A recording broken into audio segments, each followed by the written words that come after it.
Hello and welcome to episode 29 of Impacted, coming to you via the Total Nonstop Impact Network. I'm your host, Bison, and today I'm joined by Simply Steve and the Joe-ker. Hello, chaps. How you doing? I'm very well. How are you? I'm good, man. I'm good. How are you, Steve? Yep, still ticking over here. Good. I'm really looking forward to getting into this one. We've got so much to talk about today. I got a funny feeling it could be a long one, guys. Could be a long one. Anyway, it looks like we're already being joined by a few of the TNI-UK tribe in the chat. So we've got Mir Neeson there. Mark's with us. Hello, mate. Hey, Mark. How you doing? How you doing? Good to see you. So we've got a few. It looks like we've got Steve in there as well, haven't we, Steve? Yeah, so I'm joining you. Definitely. So it's good to see. Oh, Hakeem's in there as well. Great to see you, mate. A really good article this week. Hakeem put out with regards to was it a top 10? I can't remember what it was, though, but it was good. It was the top 10 guys that were came from Impact Wrestling to WWE. That's right. Completely wasted. Yeah, it was. I thought it was a really, really good article. I cannot stress, guys, get over there, check out Hakeem. Fullerton. He writes some really good stuff with regards to Impact Wrestling. Well worth checking out his articles. I always share them as much as I possibly can because he has a really Slowpoke. We love you too. Yeah, definitely. He has a really, really good. He has a really good take on TNA, Impact Wrestling, etc. So, yeah, make sure you check out Hakeem's articles. He's a really good guy, and it's really good to see him in the chat today as well. So we've got SWAC Fan 100. Nice to see you, buddy. And, of course, we've just mentioned Slowpoke as well. So, it's all go. So we've got a good start. We've got a few people in there. So it's really good to see you guys. Thank you for joining us today. Now, remember to leave us some comments on anything that we talk about today. We want to hear your thoughts. And if you want to ask any of us a question, we will be having like an open forum at the end of the show where we'll answer any of your questions. You can ask me, you can ask Joe, Steve, the whole team. You can ask us any stuff or, with regards to, what we talk about today, or maybe you want to ask us something that we don't get a chance to talk about today, and we can maybe cover it in the open forum. But one thing's for sure, we really like interacting with you guys. So please, when we come to the open forum at the end, make sure you ask us some questions. That's going to be great. Can I also ask at this point that you give us a thumbs up? In fact, do it now. Give us a thumbs up now. Get it over and done with. The more thumbs up we get, the better. And obviously, if you're brand spanking new to the show, please hit the subscribe button and give that little bell tickle. And then you never miss any of the great content coming out each and every week from the TNI-US and, of course, TNI-UK teams. Right. Now, we've got so much to talk about. We have got so much stuff to be talking about. I think we just need to get slap bang straight into it, boys. What do you think? Oh, where did we begin? I know, it's insane, but go on. Okay. Do you want me to start? Okay. We'll start off with Josh Alexander, basically, how he's redefined the X division and how Josh Alexander and the news with New Japan Wrestling, how it's going now this week, because we know we got El Phantasmo coming over from New Japan Pro Wrestling. We'll start with that, shall we? Okay, let's get started. So, I'll be honest with you, I'm going to go into what you said. So, I'm going to go into that, but I'll tell you what, I think the biggest news of the week that's come out of last week's Impact on Access has to be the El Phantasmo with New Japan Pro Wrestling coming to Impact tomorrow night. And of course, this leads into a possible X Division feud with Josh. So that's a good thing. I'm reading from the list top down, so it's not in an order. So here we go.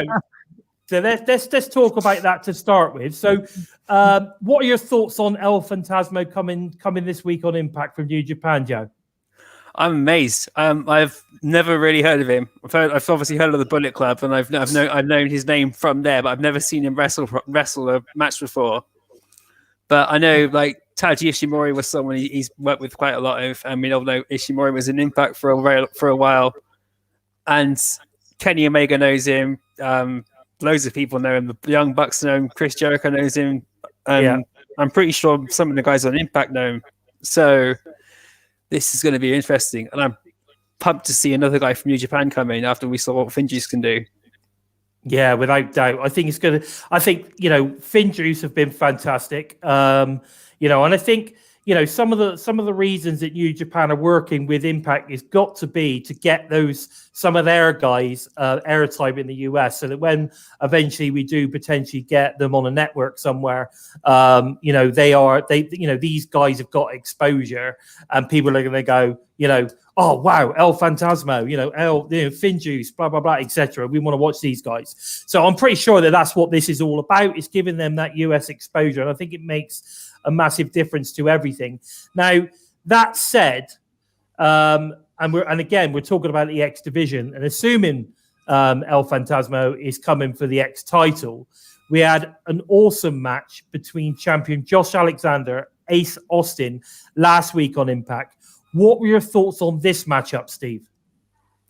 This matchup, this was kind of one of the better matchups we've seen from them throughout the different renditions we've had from Ace, Josh, and TJP. I'm going to be honest and say, although it was physically and matchup wise very good, I wasn't as into it as some of the other matchups, and I think simply because you knew straight off, because they were having the match straight after Rebellion, you knew Ace wasn't going to win.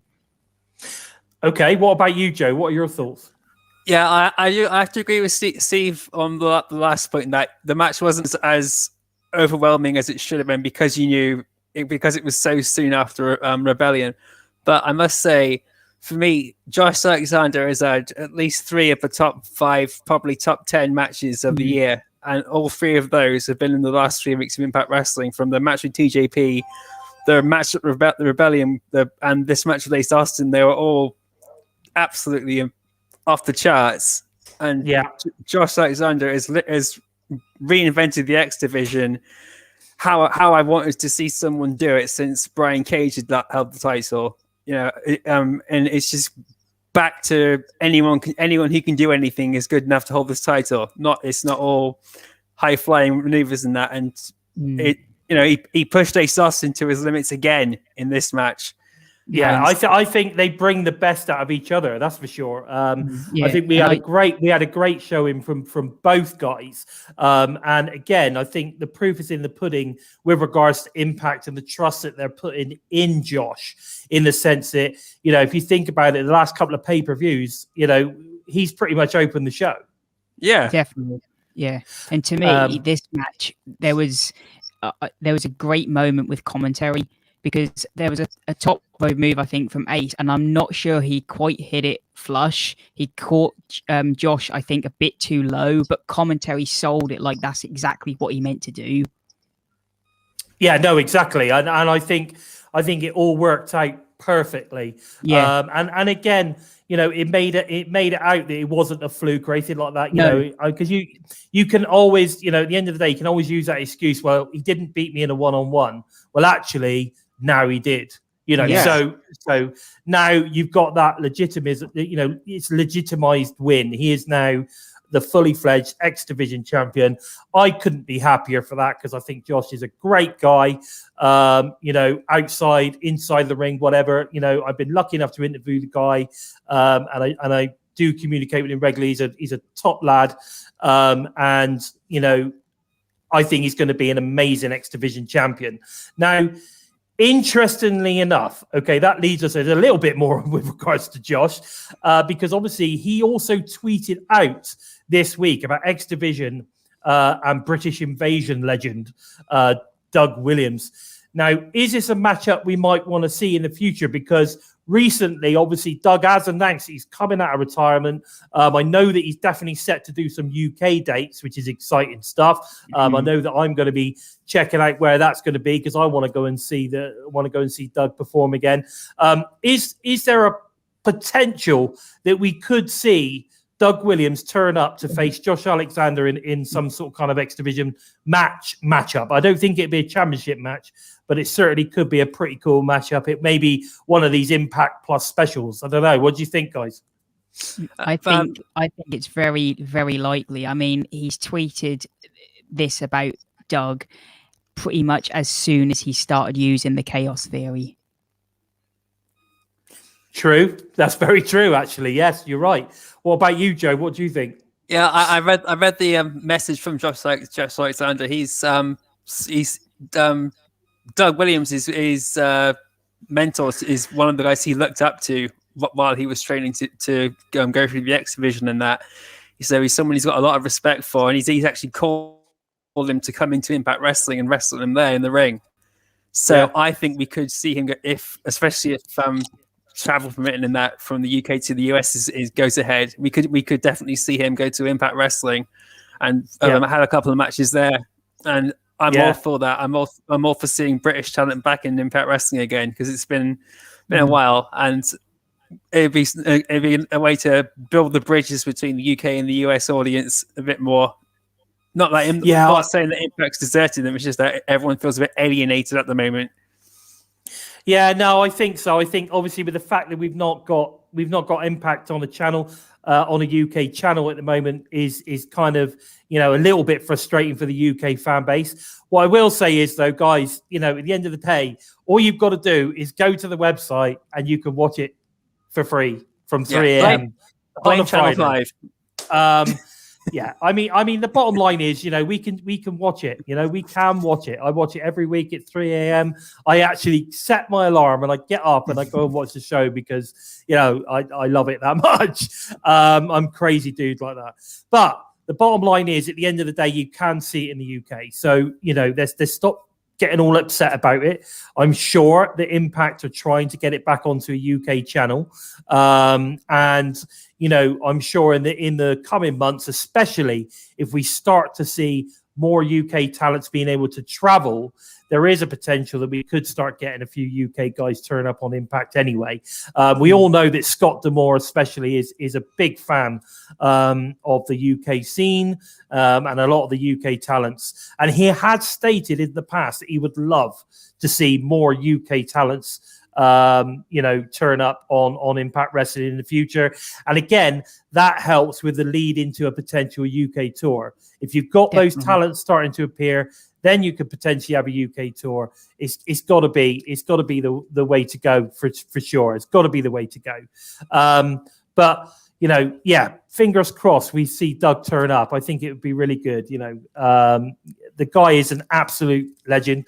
I've been lucky enough to see him a couple of times live here in the UK, locally in a couple of local promotions. So, the guy is an absolute legend, and I'd love to see that definitely.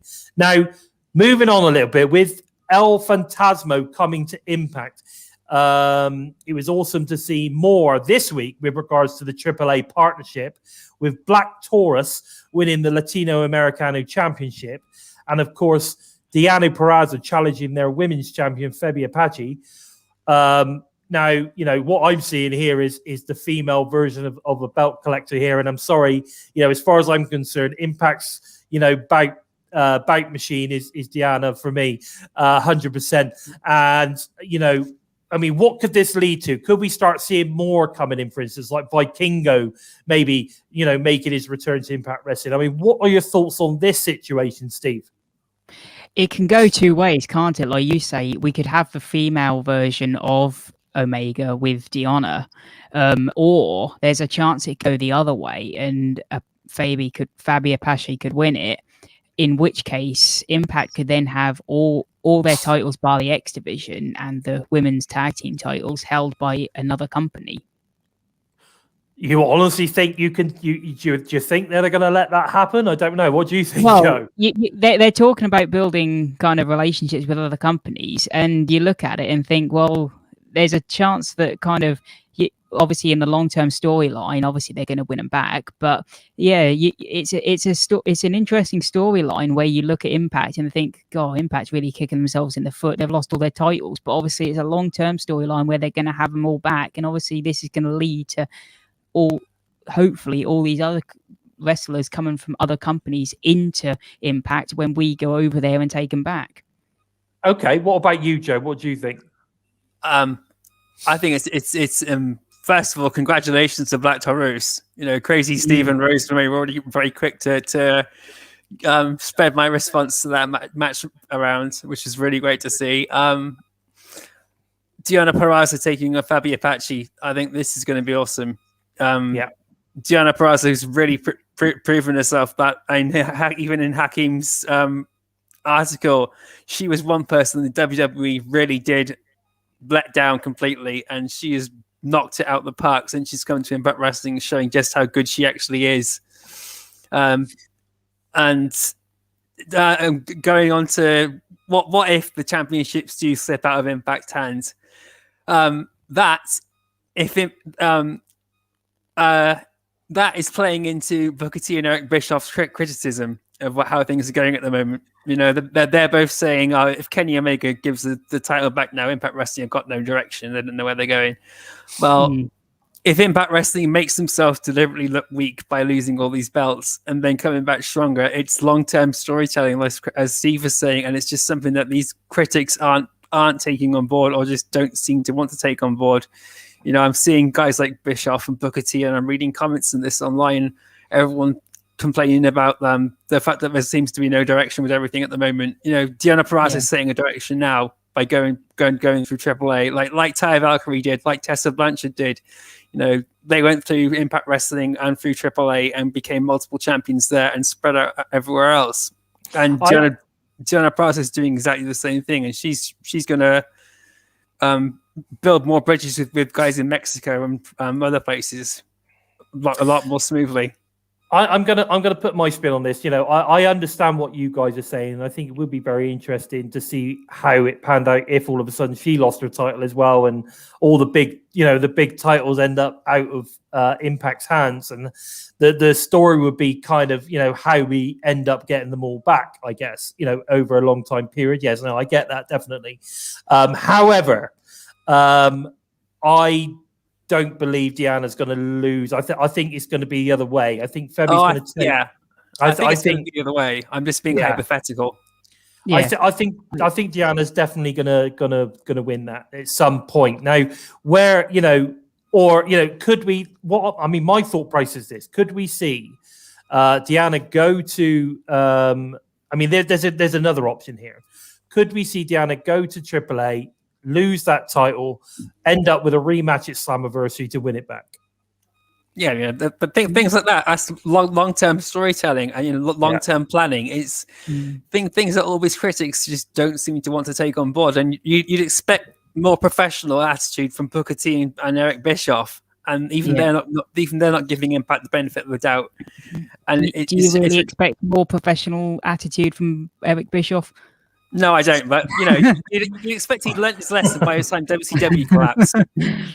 I think the problem is with people like Booker T, with people like Eric Bischoff. At the end of the day, when Eric came to TNA, to be fair, he did fuck all. He didn't do a great job. Didn't do anything with the brand apart from cost a fuckload of money, and that was the start of the downfall of TNA. Right now. It was hard because they had no money left because they spent it all. They went there and they went, right, let's go and spend all this money. Let's do this. Let's bring in the Nasty Boys. Really? They brought in, basically the lowest list fucking WWE stars like Val Penis, who is just absolute dog shit. And people like that, just like, what the fuck? And probably paid them ridiculous money to come in and potentially give the brand a lift. Apparently we know that this kind of activity doesn't work, right? Especially in this day and age, it's not going to happen like that. You have to build stuff. Like you say, Impact is so good at the long-term planning where they want to go with everything. You just have to keep the faith, because eventually it will bear the fruit.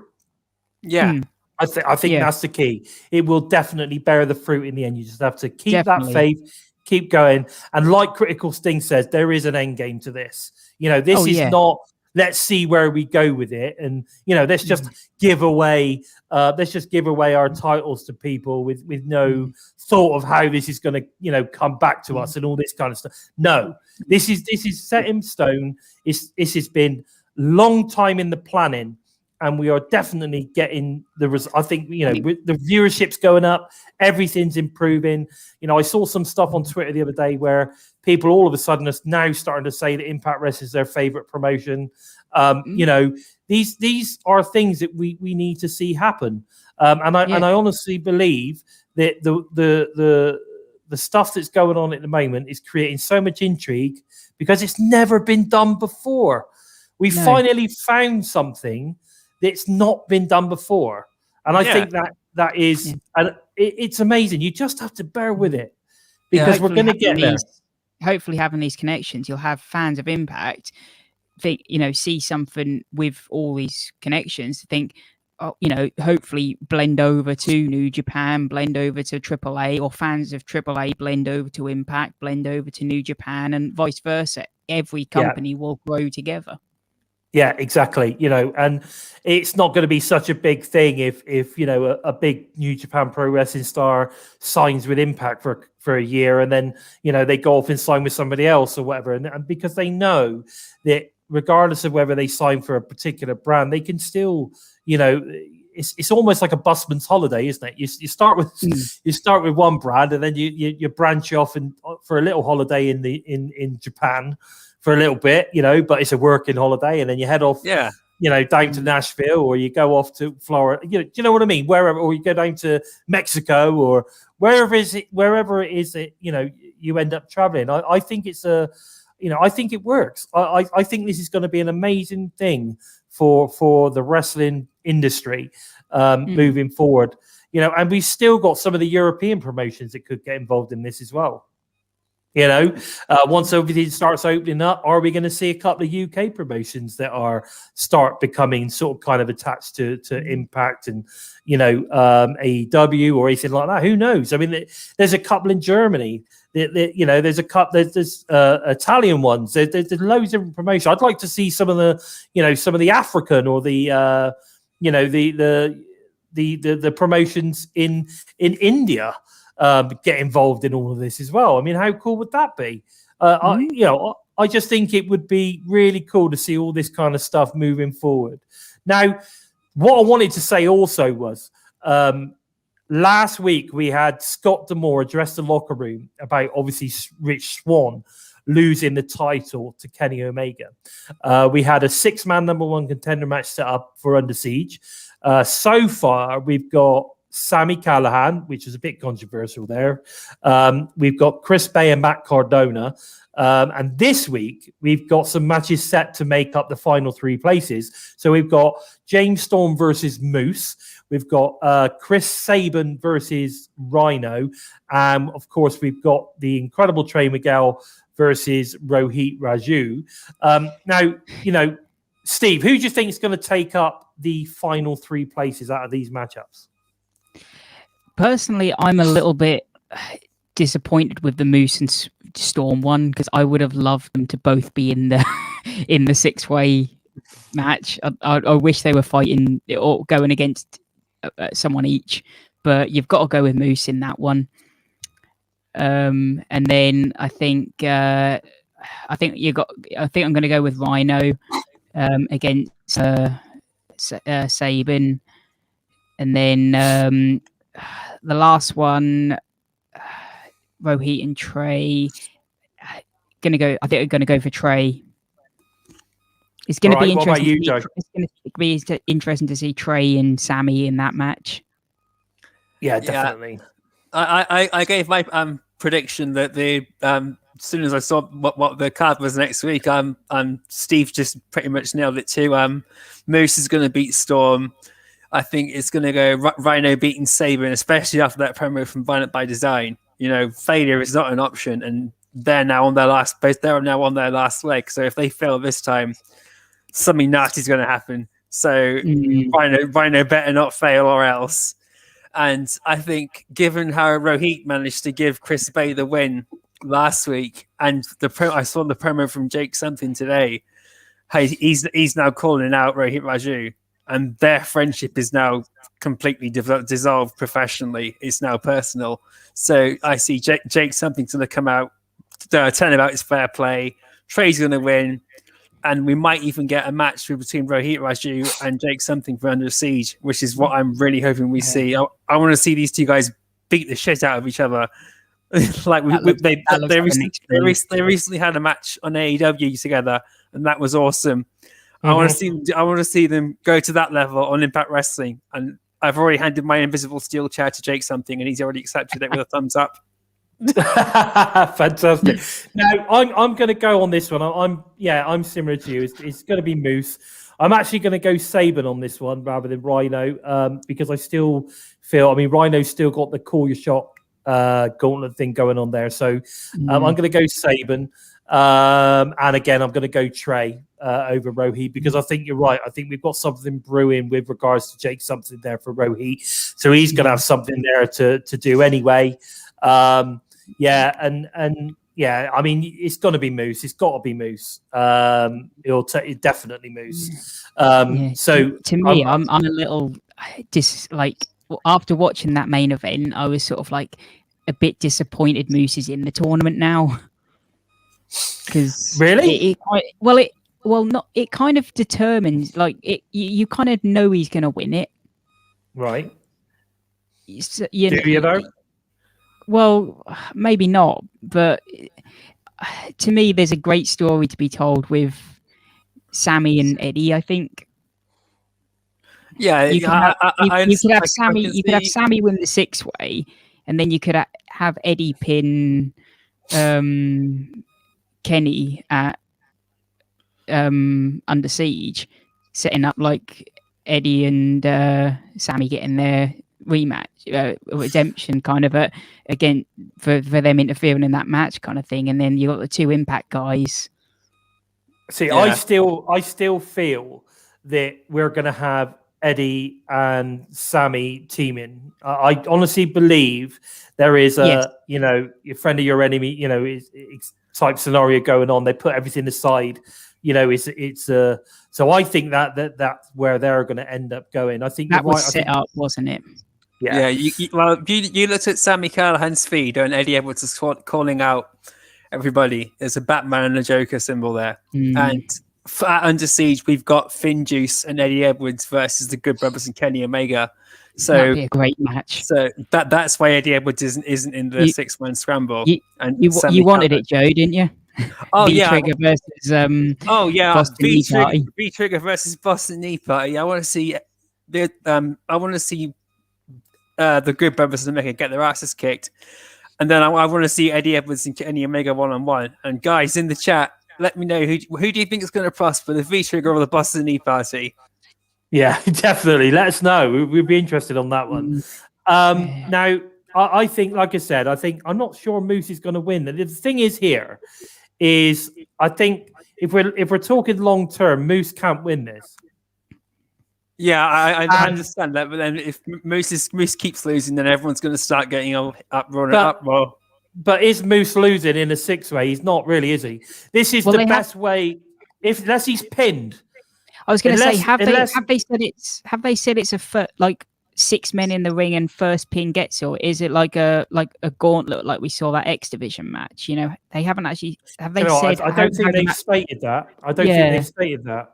It's worth having a quick. I might have a quick look in a minute while you're talking. But bottom line is this: at the end of the day, this is the best way for Moose to lose. Yeah, I can see that too. Without getting pinned. Right. Without getting pinned. Right. Then so you have him beat Rhino and then get the gauntlet, the call your shot gauntlet trophy for Rhino. There's other ways for him to win, isn't there? My point here is that if Moose doesn't win the match, it's not Moose losing. Yeah, especially if he's not the one pinned. In reality, the one losing the match is the one that gets pinned.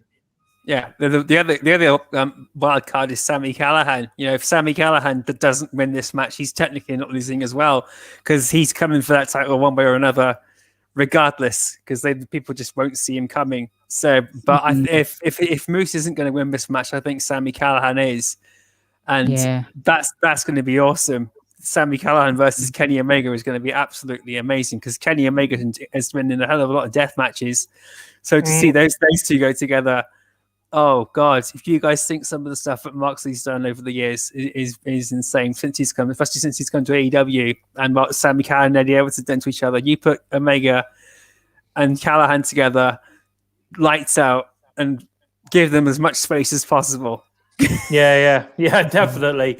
I tell you, the other thing as well that I'm thinking is that the bottom line is at the end of the day, if eventually, it's going to be potentially Sammy or Moose that takes that title. But I mean, personally, don't get me wrong, I'm a massive fan of Moose. I think Moose is great, and I believe he should be a world champion at some point. For me, I want Sammy to win it. That's the thing. I want Sammy to bring it home because I just believe that, Sammy should have held it longer when he had it with Tessa. But, they were going with the whole Tessa Blanchard push. Sammy was gracious enough, obviously, to want to be a part of that. But, I just feel that he needs that title, and he is the face of the brand. Let's face the fact. Even he put a picture out earlier this week on social media, and I'm sorry, but for me it needs to be Sammy. But I get the whole Moose thing. I do. I get the Moose thing. But for me, I just would love to see Sammy win it. But it's interesting how this is going to pan out. I think you're right. I think we're going to see Sammy, Bay, Cardona, Moose. For me, Saban. And Trey Miguel. And I'm 50-50 on Rhino and Saban, but I'm going to say Rhino just because of Rhino by Design's promo. But if they didn't have that promo last week, I would have said it would have been Storm or Saban or Rhino, but because that's the match that no one really knows who's going to win. Yeah. But Eric Young's promo last week was just so cold, as they always are. He's really stomping home that. He's stomping home that they're failing too much, and there's diseases taking back over. They need to rebuild themselves now. Eric is the cold promo machine, isn't he? Oh, he's gold. For me, the Rhino thing is kind of a bit interesting because he's got the Call Your Shot gauntlet, which gives him a #1 contendership. So I feel like they maybe should have put Doring in here, because if you look at Doring's never lost a match when he's been involved. No, he's not. That's true. So really, you would have thought Doring would have been the one in the tournament because Rhino's already got a shot. Yeah. No, I get that. Yeah, you're right. Interesting. Yeah, interesting. Interesting that. I totally. Now, I just noticed somebody in the chat has put on that the guy to beat Omega, was it Maj Raju? He's just put in there about Samoa Joe to come back. You wait and see. Just like EY. I don't know. I'm not so sure on that one. But I'd love to see Samoa Joe back. But I do believe that whoever takes that title back has to be someone that's in the company now. Not someone coming in, because then that's no different to, that's just like bringing in El Patron to win straight off the bat in 30 seconds. It's just not. I just don't think that. I just don't see them making that kind of decision anymore. That's not the type of stuff that they do. Yeah, but they did it last year when Eric Young came back, and I was a bit disappointed at how short that made Eddie Edwards' title run happen. Yeah, and then Eric Young had a short run to give it to Rich Swann. That was the only downside to the end of last year, was the world title, how it just jumped from place to place. But they've made it work. EY didn't win it straight away, did he? What I'm saying is he didn't just turn up, win the title on that pay-per-view. It was a few weeks later. Now, and so there's no way for me that Samoa Joe is going to just come in at Slammiversary and win the world title. I just don't see that happening. He might go for the X Division title instead. You never know. Or you might just come in pissed off and beat everybody up. Joe's going to kill you and all that. You never know. So it'd be interesting, to see where that all pans out. Now, already we've got a few matches set for Under Siege. Now, I'm not sure. I'm assuming we're going to have 8 or 9, which is generally what we end up with for these sort of kind of Impact Plus specials. But also the Under Siege Impact Plus special is going to be on May 15th. So as well as the 6-man number 1 contender match, which we've already just spoken about, we've got Kenny and the Good Brothers versus Eddie Edwards and Finn Juice. And we've also got the newly crowned Knockouts tag champs, Jordan Grace, Rachel Elling versus Fire and Flavor, the rematch. What are your thoughts on these matches, Joe? I think it's great. It's a great start. And Willie Mack has also challenged. I keep forgetting his name now. Morrissey. I've written it down and I've sent it to you guys, and I forgot his name. Willie Mack and Morrissey is due to be set up as well. Willie Mack laid the challenge down last week, and there's no doubt it's going to be confirmed this week before the week before the event itself. So that's the 4th match on the card for me. But it's great to see Fire and Flavor get their rematch that they deserve, rather than they disappear into the dust. That's going to be an interesting match, and I'm so looking forward to the Eddie Edwards match. It's been a while since I've been really hyped up for a match with the Good Brothers in, and Eddie Edwards and Finn Juice have really brought that hype back out, because the Good Brothers versus Finn Juice at Rebellion was so different from what I was expecting to see from them. It wasn't so concrete, black and white. I'm not sure what the best terminology for it is, but from the Good Brothers, it always seemed to be you knew what was going to happen. But at Rebellion, Doc Gallows' style of fighting really changed, and that really made the match a lot more engaging for me at Rebellion. So it's really piqued my interest to see what they can do now with Kenny Omega, with Eddie Edwards thrown into the mix as well. So I'm really looking forward to that one. And the 6-man match is going to be a show stealer, unless of course they Josh Alexander steals the show again, because his match at Rebellion stole the whole pay-per-view for me. That was just off the charts. Yeah. So who do you think? Basing on what we've got so far. I mean, obviously we're going to get a Josh Alexander match. We're definitely going to get an ex-title match. Who are you thinking it's going to be? I think it's going to be Phantasmo. He's going to face him and Siege, and because him coming in now, he's going to give his introduction, who he is and what he's there for, and it just makes the most sense to set up a big match like that. So with these guys at something like that, rather than on a weekly show. And the next pay-per-view isn't until Slammiversary or so it's too long to wait. All right. What about your thoughts, Steve? Yeah, sort of just having a quick browse of like the roster, and there's not many other people that you sort of look at and think, yeah, they'd be available to kind of put in the ex-title picture. I mean, unless Saban sort of fancies a go. So yeah, Phantasmo does kind of think, sort of fit being available, and yeah. So yeah, you'd have to sort of think, yeah, that's what maybe he's coming in for. You never know. Which would be interesting, considering, he is a Bullet Club member, and you think if he does win and the Good Brothers do win the tag title match, they would pretty much have the X title, the tag titles, and the world title. Oh yeah, imagine if that's so regeneration of the Bullet Club does actually come to fruition, when we thought it was going to happen with the Young Bucks. But I'm sure later on we can talk a bit more about what the angles are with AEW and Impact, because I know you guys have seen what I've had to say about. I've sent you some of the notes I have on it, so I'm sure that's a topic for later on. So I won't go into that now. Now, interestingly enough, I think Trent there in the background seems to think that Bison can get in the ring and take on the Moose. That's money right there. Bison versus Moose. Bison versus Moose, for the battle for the wildlife title. I think that would be money in the bank, baby. What's your finisher? Are we gonna put Rhino in there as well? Oh yeah.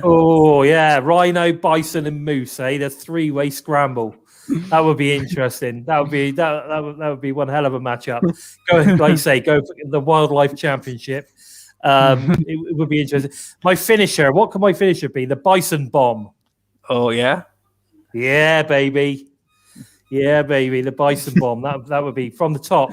So we could do a super Bison Bomb, like a jackknife power bomb. Yeah, man. That would be incredible. If I could even get up there. I've managed to pull it off, believe it or not. So You reckon? Okay, fair dues. I have. I was pretty drunk at the time, and it was off of a bench onto a floor. I'll tell you, my backyard wrestling days are well and truly over, boys. But I don't think my back can take it anymore. We've done some silly stuff back in the day, but Jesus Christ, now I'm 47 now, boys. I'm not sure that's going to happen. But that would be cool. Now, interesting. So now we were talking about Diana for the Knockouts title next. Now, I know that we've sort of kind of been seeing some stuff with regards to Havoc. Has thrown her intentions into the ring. And of course, we now have Taylor Wilde, who is facing Susan tomorrow night on Impact. We also have Tenille trying to recruit Taylor as her tag partner.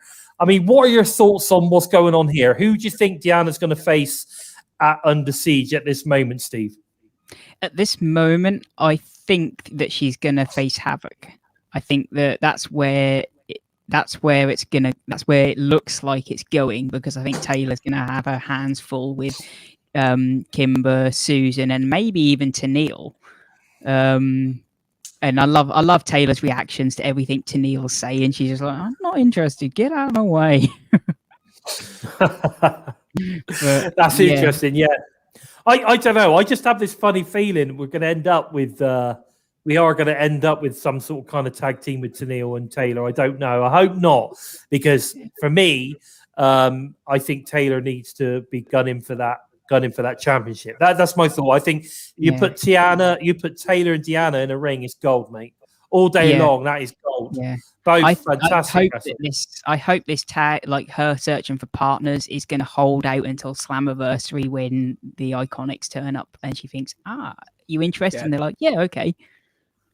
Yeah, definitely. That's where I see this whole thing going with Tenille Dashwood. She's going to keep pestering Knockouts to get her on the team. It's not going to happen until Slammiversary. I think we're going to get to Taylor Wilde versus Deonna Purrazzo at Under Siege. Really? Yeah. I do see the logic in Havoc going first, but I think because Taylor Wilde is so like laser focused in getting this title shot now, she'll go for it, and then Tenille Dashwood will do something to balls it up, basically, or something like that. And I'm now saying that I'm now switching my thought that maybe Havoc would be the more logical choice, but whoever goes against Deonna Purrazzo, I hope it's going to be an interesting match and something a bit more varied, because the match with Tenille Dashwood was the weakest one for me on the card at Rebellion, which is something I'm not really saying. Not saying it was a bad match. It was just the one that you could see what was going to happen. Like with Tenille versus Taya Valkyrie, Tenille versus with ODB. It was so. It was a bit more back and forth, but you knew what was coming and when it was going to end. Yeah, and so I'm hoping Taylor Wilde can add something different to that, and I know Havoc will add something different to that. All I'll say about the Havoc one is we're only 10 days away from Under Siege, and they haven't really established anything between Havoc and Deonna yet, and obviously because they've only just now thrown it into the picture. So it would probably make more sense to put Taylor in there, and then after Under Siege, then build something between Havoc and Deonna. The thing with Havoc and Deonna Purrazzo is Deonna Purrazzo has already boasted that she's beaten everybody on the roster in singles or in tag competitions. She's never faced Havoc, and when Havoc was in Nevaeh, she never faced Havoc in Nevaeh, and so she's never actually beaten Jessica Havoc in a match, single or tag team match. Yeah, so sometimes it's just nice to have that little extra something in there, isn't it? Yeah. Other than here comes another challenger. Yeah, that's the backstory. It's just more of a subliminal backstory that you've got to look back on their history, and you'll see that there is no history between them. The most that they've had is Havoc and Nevaeh took on Susan and Kimberly a few times, and lost then. Okay, right. Let me throw something in. All right. So I think it's going to be Havoc. I think we're going to see Havoc versus Deonna Purrazzo for the Knockouts title at Under Siege.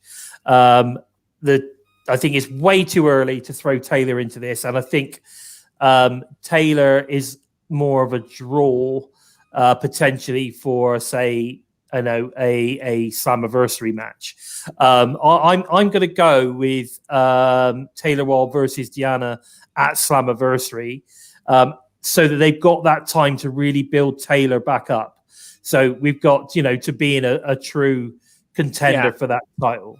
I think the Tenille thing could potentially pull her away. So what we're going to end up seeing is Taylor getting pissed off at Tenille trying to recruit her, and we'll end up with kind of like a little feud there to fill the gap a little bit. So I think we're probably going to see Taylor Wilde versus Tenille Dashwood at Under Siege, and we're going to say Deanna versus Havoc for the championship. What do you think? Yeah, very likely. Yeah, I can see Tenille Dashwood being Taylor Wilde being forced to tag with Tenille Dashwood in 1 or 2 matches, and then Tenille Dashwood like using that to sort of look, we're a good team, we're a good team, and that can lead to like a short stint where Taylor Wilde's fighting Tenille Dashwood, so then hopefully like give Rosemary and Havoc a bit more momentum back up for the Knockouts title. And what? God, sorry, I thought you were then. Because Havoc and Havoc and Jenna Perazzo is going to be a good match, and that being a short stint to keep Taylor Wilde away while she deals with this niggling parasite that is Tenille Dashwood. You know, I'm actually a bit of a big fan of Tenille Dashwood now. I think she's gone a hell of a lot better than when she first came in, but she's still very irritating in a very good way. Yeah. So that's going to pull Taylor Wilde away from the title picture once or twice. So she's not constantly going for the title, winning and getting knocked back, winning and getting knocked back. So we're not going to see, one person going for the title the entire time. But in the end, Taylor Wilde will get a big match against Deanna Perazzo at Slammiversary, or maybe a taster at Under Siege, and then the big one will be at Slammiversary or Bound for Glory. Like what we were hoping to get with Kylie Ray, but unfortunately things didn't happen with Kylie Ray. So we're going to get that with Taylor Wilde instead. Yeah. She is that underdog, isn't she? That you can kind of like root for, a bit like with Kylie Ray. Yeah, she's been out of the ring for 10 years, and she came back in with a massive, impressive win against Kimberly, and now this match against Susan, she's in someone who has no conventional wrestling ability, so we don't know what the hell Susan's going to bring apart from a shoe. I think what's interesting with regards to Taylor's first match with Kimberly was a lot of people were like, "Oh my God, she just took an absolute beating for that." It was blah blah blah. But what you have to remember is that the art of wrestling is not just offense; it's about how well you sell.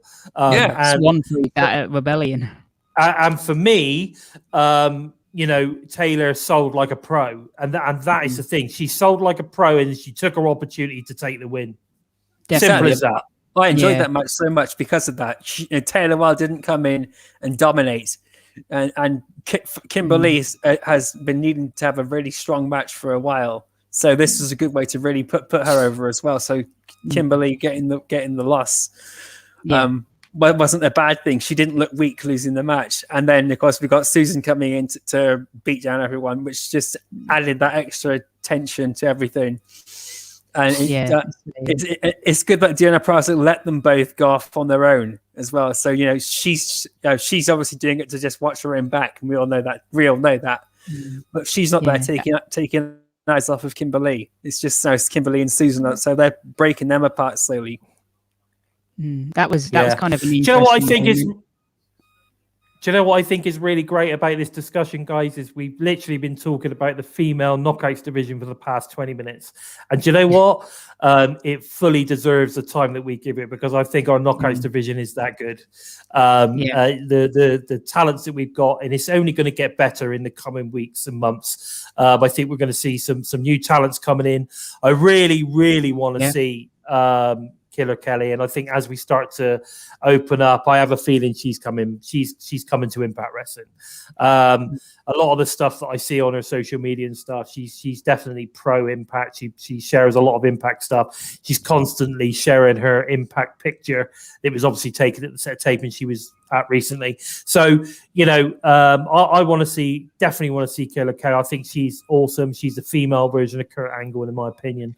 And I really hope and pray she comes to Impact Wrestling, along with a lot of other talents that I know that Impact have been looking at on the indies as well. And I do believe that they are heading to putting out a knockout show, even if it's only an hour on a Saturday night. I have a feeling that we're going to get an all knockout show, and that's going to be very, very interesting to see where that lies. What do you guys think in the chat? Am I talking out of my ass, or do we think that there is a potential that we've got some kind of weekly show for the knockouts coming? I think we have. I think there's lots of signs there that say that that's going to happen, but who knows? You know, this again. You know, what are your thoughts, guys? I'm interested to hear it. Now, moving away from the knockouts, though, at this moment, we might come back to them a little bit in a bit. Let's talk about the new signing for Impact. That's the William Morrissey. Personally, I think this is a really positive move for him and Impact. You know, what do you guys think? What do you think, Steve? Me personally, like I say, the first time I properly watched him was at Rebellion, and I was pretty impressed with him then. Seeing him again this week on Impact, made me just as impressed, if not more impressed with him. You know, turned up, gave a pretty good promo, and took care of business. And everything it was just sort of everything he needed to do and nothing more.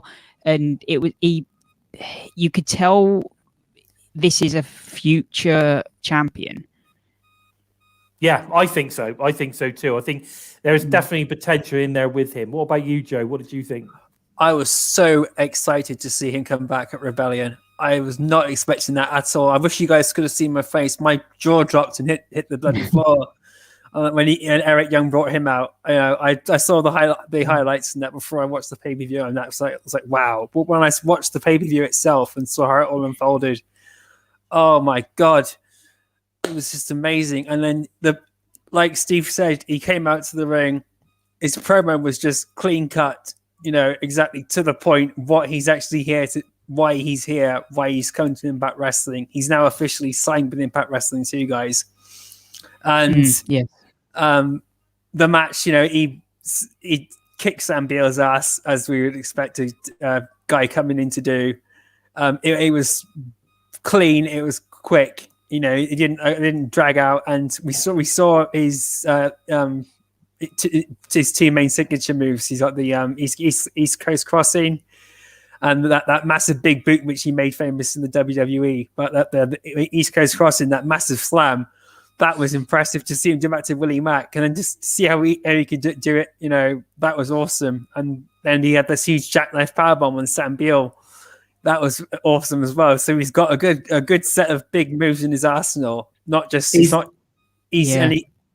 physical condition when I saw him at WWE is 10 times better than it was then, and you could tell he's busted his ass to get himself back into the right mindset to get in the ring. And for Impact Wrestling to extend the hand and bring him in is just testament to how professional these guys are and how willing they are to give guys looking for that extra shot the opportunity. Look at Matt Cardona and look at Brian Myers, and look at what they've done in the last six months that they've been around. 6 months that they've been around.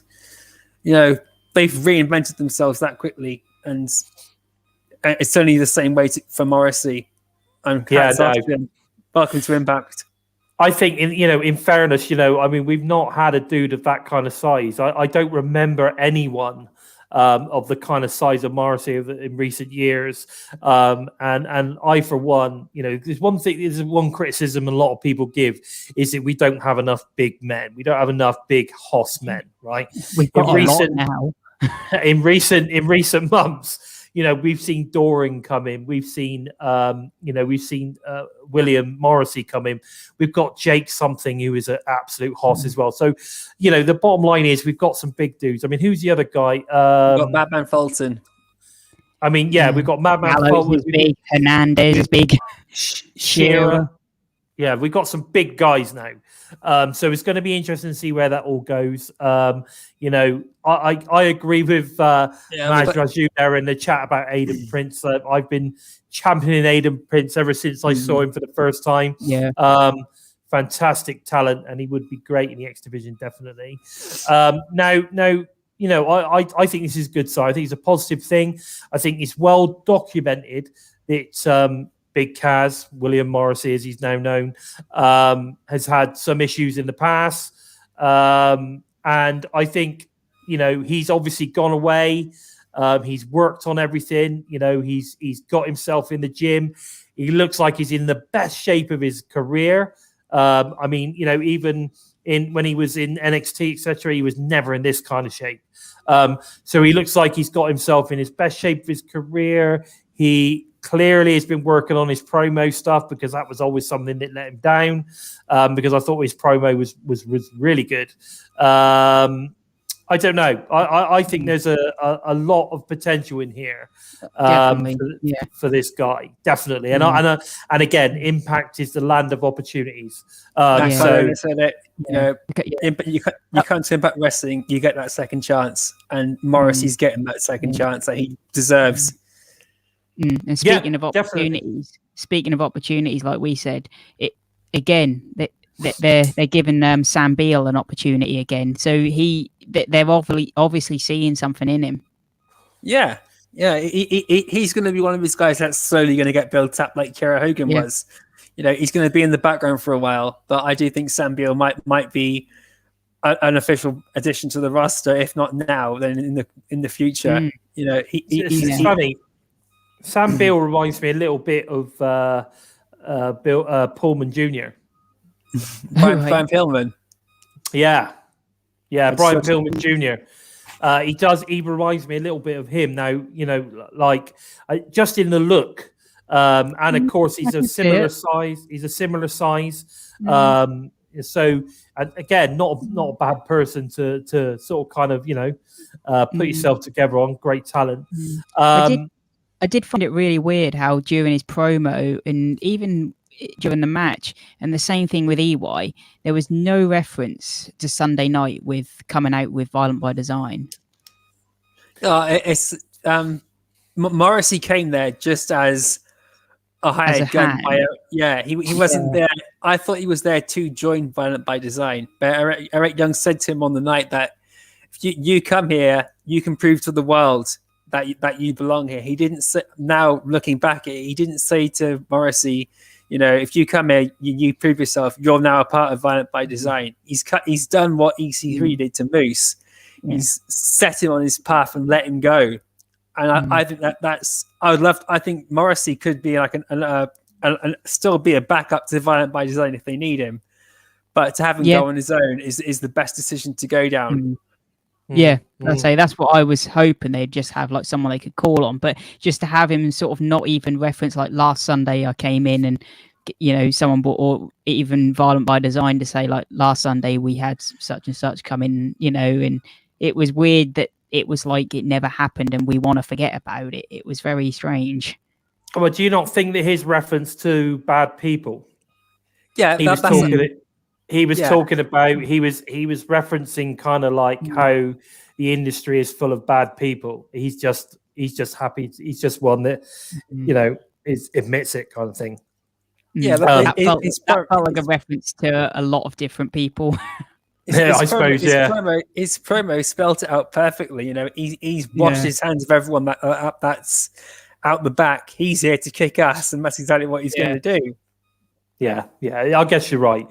But either way, I think it's fantastic to see that they're signing guys like this. And I think it's starting to pave the way now for other guys to potentially come in as well. You know, I mean, we've got Eric Rowan out there as well that's still not been signed by anybody. I mean, that dude is bad ass, I should say. I mean, he's a bad man and he's a big man. You know, we talked about tag teams. A lot of people wanted, was it the Ascension or whatever? They never really got signed by a company, did they? Yeah, I want to see them come in. No, but they're apparently doing some work at Laureata Pro. So, and that's where we saw Morrissey as well for the first time. He turned up over there. So maybe we've got a potential that they're using these Laureata Pro to sort of kind of get people in. They'll talk to them, and maybe there's potential that the Good Brothers are involved in this kind of thing as well. Who knows? I mean, we know that the Good Brothers love Impact Wrestling, and they're doing everything they can to get people in as well. So that's good to see. So who knows? In answer to SWAC fan 100, I think Morrissey has more of a test look about him rather than edge. But I do get where you're coming from on that one. But I definitely think he's got more of a test look about him. But yeah, I think it's a good sign. It's a good sign for the future. Be interested to see who comes in next. There's definitely going to be more people coming in. And what I do like about the way Impact do it, though, is that they're still bringing up their guys. They've got their guys that they're building, they're pushing, as well as bringing in other people. Now, talking about signing new deals, earlier this week, it was put out there by the Dirt Sheets that Tessa and Daga were close to signing with AEW. And then yesterday, and this is where I find the Dirt Sheets hilarious, the same sheets proclaimed she is now close to appearing on NXT. Where do you guys think she's going to eventually land? What about you, Steve? What do you think on this one? Well, personally, of the two, I would be far more likely to incline that she is going to go to NXT, because we know backstage that Tessa has had her, backstage problems with management and that, and I believe it's something that AEW prefer to kind of say, we don't want any backstage issues.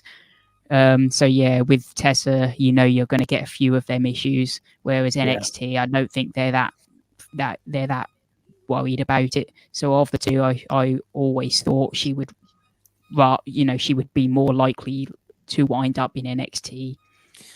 Yeah, I think with regards to the fact that we've now got these relationships being built, I think if AAW signed Tessa, I think, I think they would probably be sort of kind of like poking the relationship in the ass a little bit. However, for me, and I know a lot of people would disagree with this, but I think Tessa should come back to Impact Wrestling. I think there's a redemption storyline to be built here with regards to Tessa. I'm not saying she should suddenly come in and win Knockouts Gold, or be thrown back into the the world title picture. I think there's some bridges that need to be built, but I do believe that there is a potential redemption arc storyline that could be told here with regards to Tessa, and then maybe she could then move on to AEW or or wherever, if she wanted to stay in where it's all happening, as opposed to just going to NXT where it's not. I'm more than happy to have Tessa back, but it's one of those where the bridge has got to be built from both sides. Like Impact, have to say, look, we'll have you back if, we'll cleanse the slate from our side, but she's got to be willing to kind of say, look, I was in the wrong and I've changed myself. Like, I'm not going to come backstage and cause issues. Yeah, no, I agree. If she's going to turn up and cause all the backstage politics and all the backstage issues that she was going to, then it's not worth having her back, no matter how good she was. I think what's interesting is, as far as I'm aware, though, with Tessa, there wasn't any backstage issues with her at all, and there wasn't any issue until the instance that we had with the world title and her not doing the promos and all that kind of stuff. I think what happened at that moment, she was getting a little bit big for her boots. Thought, I know, I'm going to play the I'm the world title holder now card, ask for ridiculous amounts of money and all this kind of stuff. And Impact just went, nah, that's not happening, mate. And I think that, and it basically shot her in the ass. Let's face the facts, since this has happened, yes, we've got the pandemic stuff that's gone on as well, but no one's really shown any interest in her. Have we even seen her? No. You know, she's not. There's been nothing really. You know, there doesn't seem to have been any interest in her whatsoever. I would say that there's promotions out there that are probably, you know, like, you know, we don't want her. You know, we don't want the hassle. I liked the Knockouts division when Tessa was in it, but the Knockouts division we've got now, I don't miss her. No, I agree. I'm not saying that, but could you imagine Deanna Perazzo versus Tessa Blanchard? Oh yeah, that would be gold. That would be an incredible match. You know, so you know there is, you know, at the end of the day, you know, there is gold at the end of the tunnel. You know, if it was to happen. I'm not saying, you know, I'm not saying I want Tessa Blanchard. I'm just saying that there is an option in there that you know, there could be some kind of redemption storyline going on, and it could potentially then lead to opening everything back up for her, the options, if those options aren't there. Us talking about Tessa, I am always disappointed about how little we use Daga. Yeah, I mean, he wasn't used that. I mean, he was used a few times, El Jefe, you know, but you know, he wasn't great on the mic, was he? Let's face the facts. He wasn't. For me, although he was great in the ring and he put out good matches, he didn't really have much, you know, charisma, did he? You know, so yes, he was the boss in the ring, but I'm not sure. You know, he was that amazing as an all-round talent. You know, they didn't. You know, they gave him a couple of opportunities, and I just, you know, it was like watching paint dry when he spoke. You know, so you know, I don't know. For me, he was good in the ring, but you know, I don't miss him. You know, it's the same way I was saying to someone the other day, to Neil Dashwood. You know, she's obviously being paid a lot of money, but if she wasn't on the show, would you miss her?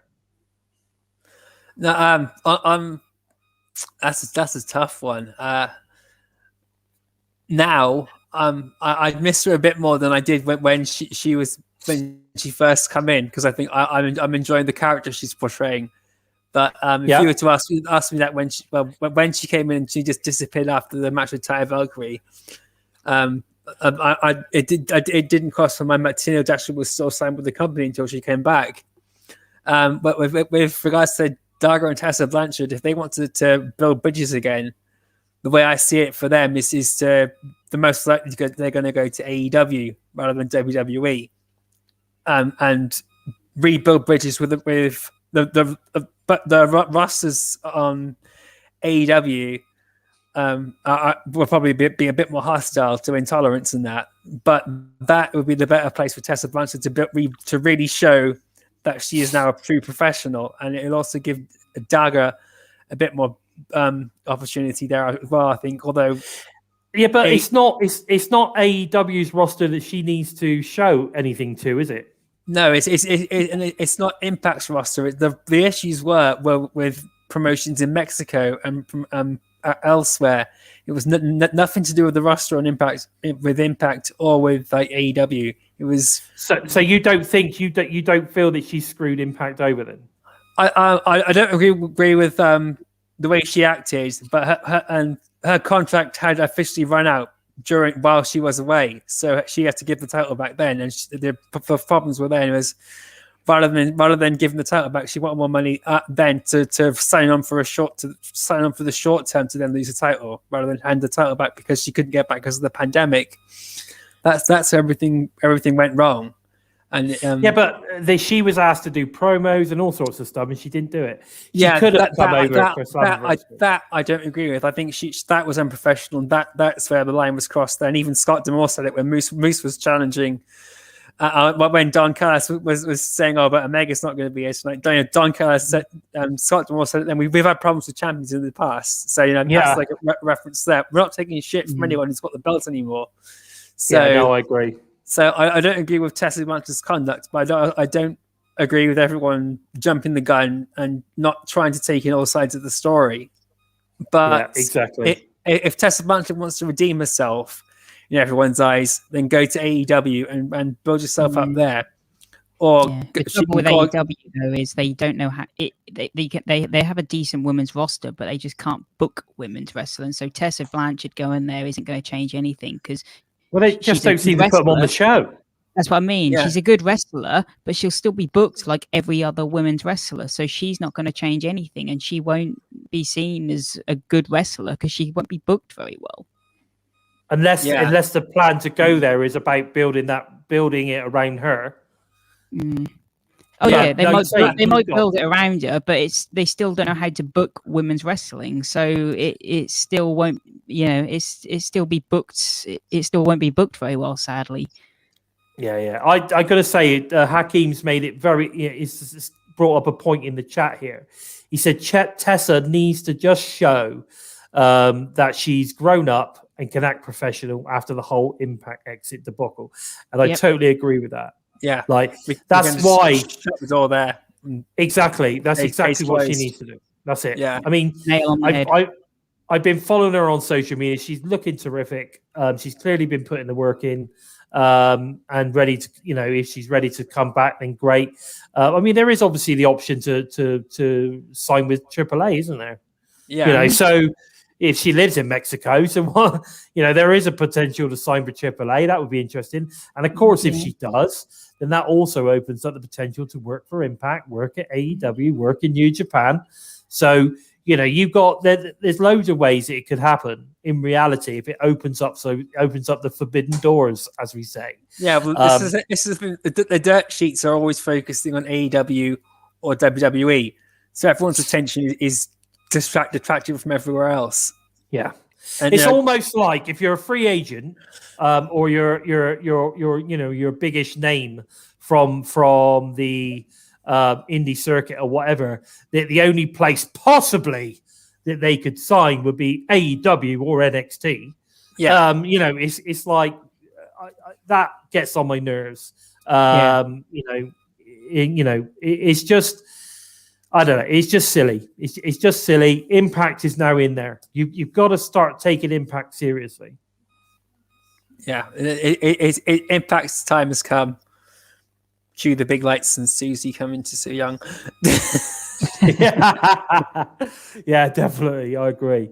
Right. Okay. So there's a draw line under that. I mean, I think what Hakeem said is absolutely spot on. She just needs to show that she's got that professional attitude to come back and act professionally within the locker room.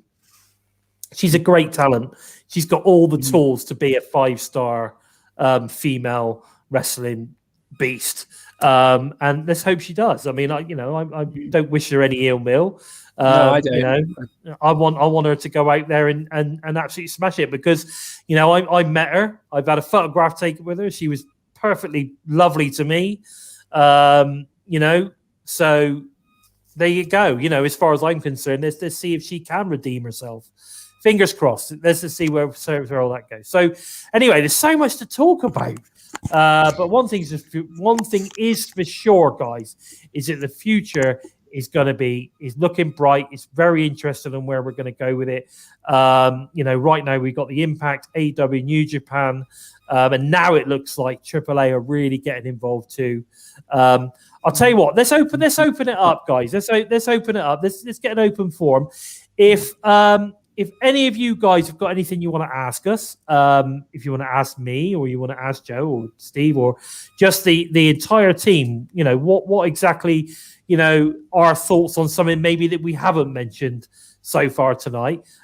This is your chance. So we've got a few people in there. What we got? We've got Paul Nelson. Oh, hello, Paul. Nice to see you, mate. We got Jeff Samuel, who's been commenting away non-stop. Obviously, we got Hakeem. So it's nice to see those guys in there. Nick, Rob, TDK. Not sure on you. Obviously, we got Swag Fan. He's been there. Joey Z. Mark's in there, which is great to see. Slowpoke. We love a bit of Slowpoke. Here we got the Next Bike one. Gary Rossetti's in as well today, so that's great to see that as well. So let's see if we got any questions come up. So, okay, Mir has come up. Here we go, Mir Newsom. Or have we got Yeah, mirroring some. He's saying Daniel Bryan. Where is he going to go? Where do we think Daniel Bryan's going to go? I'll tell you what, I'm going to hand that one to you, Joe, because what do you think on Daniel Bryan? Yeah, I've been reading a lot of people's comments on this. I'm surprised he was let go completely from WWE. I thought he was like just going to retire from wrestling and then be go on to a backstage role. That's where I thought everything was going for him. But it seems now he's been literally cut loose from the company. If that's the case, the most obvious answer is he's going to go to AEW and probably do a couple of matches there and see where it takes him from there. Would I like to see him in Impact Wrestling? I was a fan of his at WWE. I wasn't overly blown away, but that's only because of how they booked him. And that was only because how they booked him for his charisma. He wasn't very charismatic, but his in-ring skill was absolutely top-notch.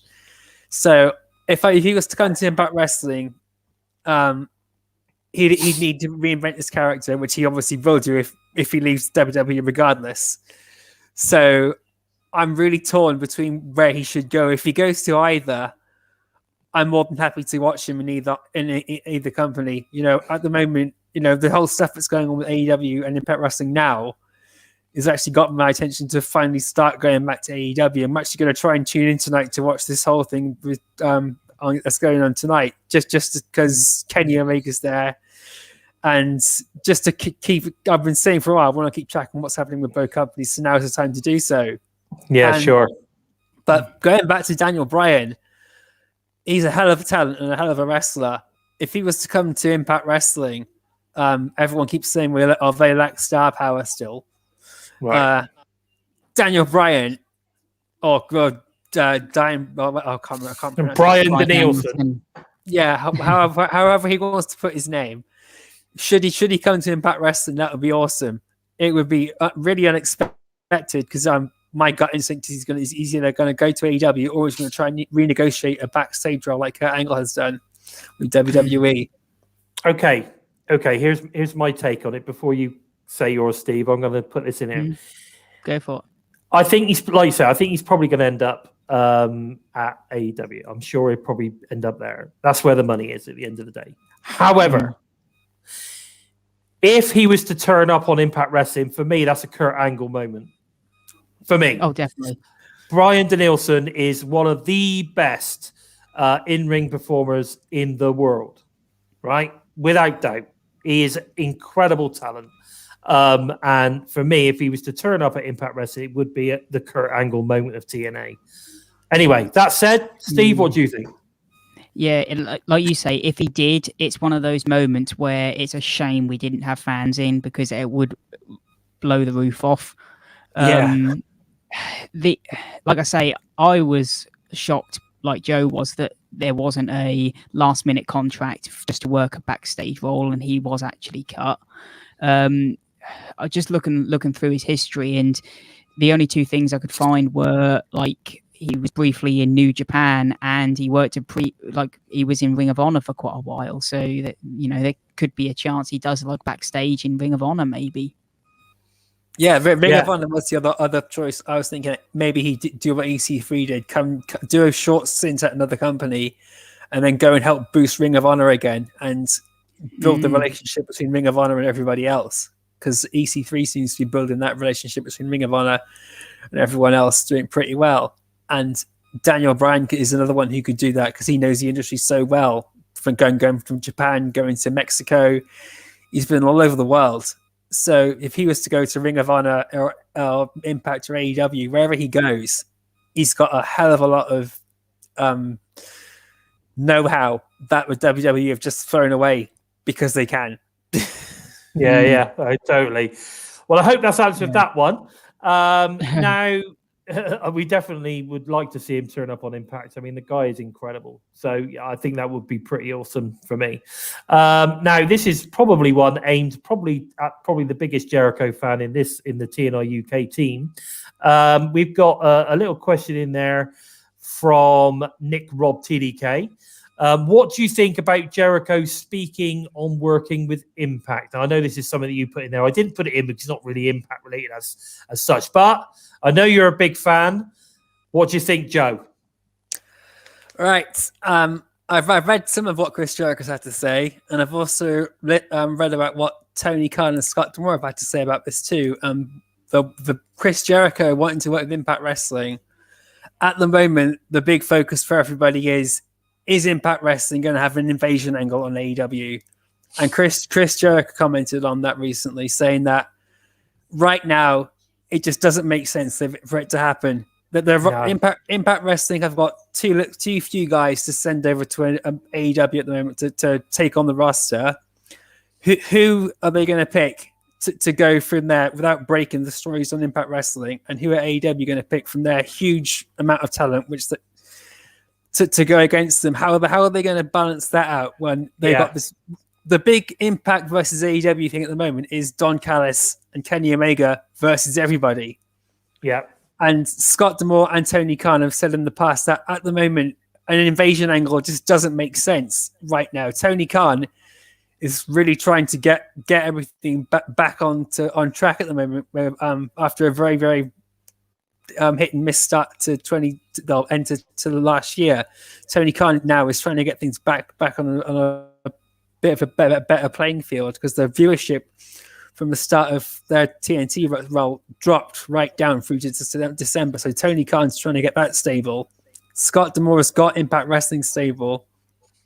And so if Impact Wrestling was to suddenly say, right, we're going to send 5 or 10 guys over to AEW and do this, it's not going to make any sense. And as for Chris Jericho's also said, he's one of these guys that needs an audience.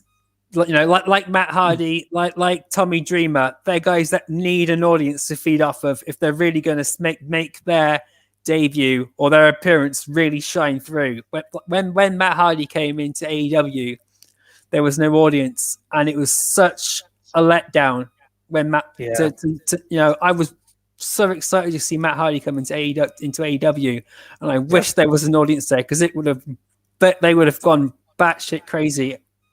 And that's one of the reasons why the broken Matt Hardy character died off so quickly in AEW, because there was no audience for him to feed off of.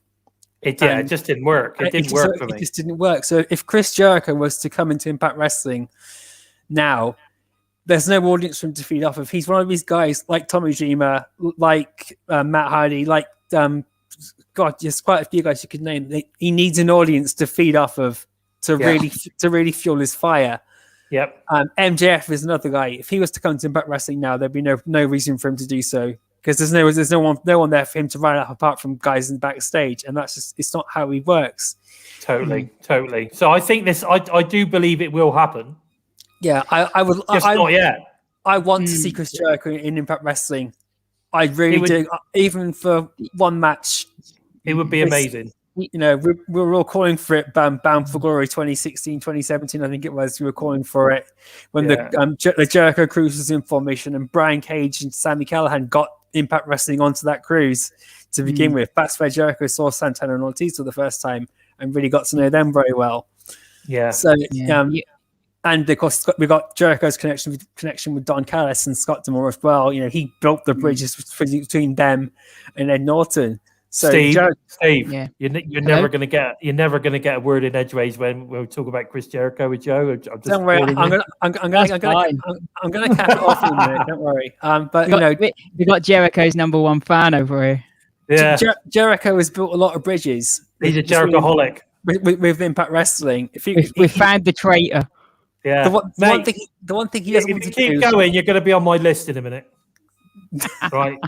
The list of Bison. Seriously, the one thing he doesn't want to do is to make a big moment fall flat on its face. No, I agree. So that's really why Jericho isn't coming to Impact Wrestling, or doesn't. That's why Impact hasn't invaded AEW, and that's just not yet. Not yet. That's all I'm saying. It just doesn't make sense right now. When an audience is allowed back in and Impact Wrestling decides to let audiences back in, then we might see something change. Not guaranteeing it, but that's what Jericho is saying is probably best. It's what Tommy Dreamer said is best. It's why Tommy Dreamer stepped back from wrestling for now. because there's no audience. He needs that audience and that fan to feed off of. And it's like I've said before, he's the passion of the audience is what fuels him, and that's really all I can say. Would I like to see Jericho? You're fucking damn right. I'd like to see Jericho come into Impact Wrestling. No, if I haven't got a passport, so how the hell I get to Canada or America to go and see it? I'll find them after swim across the channel if I have to. Yeah. I get. Oh, you love it, don't you, buddy? You love it. Now, listen, I'm going to ask the next question because I think we've had enough on that one. So I'm going to ask the next question to Steve. Okay, so we just for a minute, we've actually from Smash This podcast, J-Bone himself, I believe, Hi, J-Bone. is asked. Do we think we're going to see Enzo turn up at Impact before the end of this year? What do you think on that, Steve? It's possible because him and Morrissey, they both debuted at the same Lariato Pro event, didn't they? So it's very possible before the end of the year. I don't see why not. I would say that if he did debut, I would like to keep him and Morrissey apart. Okay. Because I think that they've been together for so long, and everyone's like, yeah, stick them together again, But keep them apart and see what they can do on their own. We don't want a broken record. Yeah, everyone just sort of seems, keep doing the same thing over and over again. Whereas, see what they can do on their own, and you might sort of bloom something new. Yeah, definitely. I mean, the one thing that's for sure is I saw an interview with Enzo who said that the only reason he wouldn't go to Impact at the moment would be based on the fact that they've not got any fans, and his whole character is based around basically, his in-ring ability to be able to draw the crowd in. He needs that. He needs that for him to be able to work. Without it, his character doesn't work. Exactly. So, it's why he works so well at NXT. He wasn't the best wrestler, but his fan interaction was so entertaining. I wasn't the biggest fan of Enzo, but I liked him I love the tag team, and it helped bring out a lot more from Big Cass, as he was known then. Just with his mic skills and the way the fans bounced off of both of them because of one voice. And if he was to come in, there'd need to be an audience too. I have to agree with him there fully. It just wouldn't work. I agree, and that leads into what Jericho was talking about. Sometimes some characters just don't work without an audience. So I think it's right. I think there is a possibility that we're going to see Enzo turn up at Impact by the end of the year. It makes perfect sense, and I think he'd be a great addition to the roster. Another great promo guy. He really draws a crowd in. He gets that heat if he needs it. I think there is definitely a strong possibilty that he will turn up sooner than later. Put him in a feud with Sami Callihan. Oh, don't tempt me. That's my dream match since this Jericho Cruise was announced. I wanted to see Sami Callihan and Jericho. Do you know what? Slow Poach just put right now we mentioned Jericho. He's literally just written Joe-ker creaming over Jericho. Oh yes, he loves a bit of Jericho. Now Jeff Samuel's brought up an interesting one. I know that we spoke about this before on other shows, guys. Now he's put which female you would like to see join Violent by Design in your opinion. He's put and do we see at Under Siege we get a new tag team face Grace and Rachel next, and who? Okay, so let's go with the first one. Let's go with the Violent by Design question. So do we see a female joining Violent by Design? I do personally, and I'm absolutely gutted because I honestly thought Nevaeh was the perfect option. Yes. But so in the moment, I'm not sure in the current roster who would be the right person to join Violent by Design. Maybe Kimberly, maybe. at some point, or maybe someone coming in. Maybe a Killer Kelly is a sort of maybe Killer Kelly would fit with that. But again, I think it's interesting because you've mentioned this name a couple of times, but looking at the roster, the ODB is on there, and like I say, technically she dated Cody and she's married to Eric Young. Yeah. I mean, I agree. I mean, we mentioned it before when she was with the brand. I'd said I thought she'd be perfect for Violent by Design. She would be absolutely perfect, but she's not there, so I don't know. This is a really tough question to answer. Any incoming women that I'd like to see Chelsea Green back. You know, she's recently had a shoulder plate removed now from her injured shoulder, so she's training to get back into the ring now.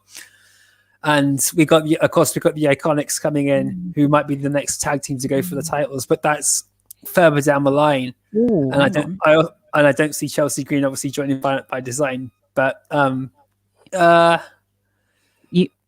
could you see Mickey James coming in and joining? Mickey James. Wow. That would be interesting. Yeah, I mean, there is a possibility if you got people coming in that could happen. I don't know. I'm not sure. But Critical Sting, you know, he's there. He'd say Killer Kelly, but obviously that can't happen at the moment. You know, I don't know. I'm not sure on this one. I think it's a tough one for me. If Kimberly was to break away from Deanna, I think she would be a great badass. You know, to become part of that faction. I'm not even sure that we're going to see a female join the faction, but I think Kimberly probably be the one for me. It's a good question to wrap everything up on. I honestly, personally, I don't see the need for a woman to be in the factions, but again, I couldn't pick someone to put in if the option was there. But it's just really tough. But Kimberly would be one. Mickey James, that would be an awesome character change from her. But it would. You know, I couldn't put a finger on anyone who I'd really like to see join. Who I know is coming in, but then that's just my lack of knowledge about a majority of the outside world. So apologies there, guys. Like if I couldn't give you a clear-cut answer. I mean, to be fair, there's a lot of really good talents on the indies. You know, I mean, someone like Lufisto would be amazing. I mean, Lufisto with VBD would be amazing. But unfortunately, she just doesn't seem to be what people would class as TV talent. I don't know why. Yeah. I think she's fantastic. They don't seem to be too interested in titles. So until they're interested in titles, is it worth bringing a knockout in? I don't. Well, yeah, because I still believe that they need to bring some knockouts in to bolster that division, make it stronger, and then potentially move on to have a knockout show. Somebody put in the chat earlier that, you know, why would you take them off? I didn't say take them off Impact. I said give them an hour showcase show. You know, which was extra. As extra, not take them away from what they're doing at the moment. But anyway, guys, you know, we've been going for just over an hour and a half now, so I think we need to wrap things up a little bit. You know, it's been some great questions from you guys today, and we really appreciated having you guys in the chat. You know, you really help us continue and push things through, and you know, we really appreciate your love and support. All the time. You're absolutely fantastic. But where can we find you, Joe? You can find me at Joe-ker Empty Space. And adding on to your last point, I'd like to also thank everyone for your support for the TNI guys. And a big shout out to Lakers, who has recently purchased some of the TNI t-shirts and that from Pro Wrestling Tees. So thank you for supporting everyone there too. Again, find me at Joe-ker Empty Space on Twitter. Jump into the void, or hashtag the void, hashtag the empty space on Facebook if you dare to find me there. Just keep a very, very open mind and you'll keep your sanity. Okay, fair enough. And where can we find you, Stevie lad? You find me over on Twitter at SimplySteve311, where I post everything Impact related.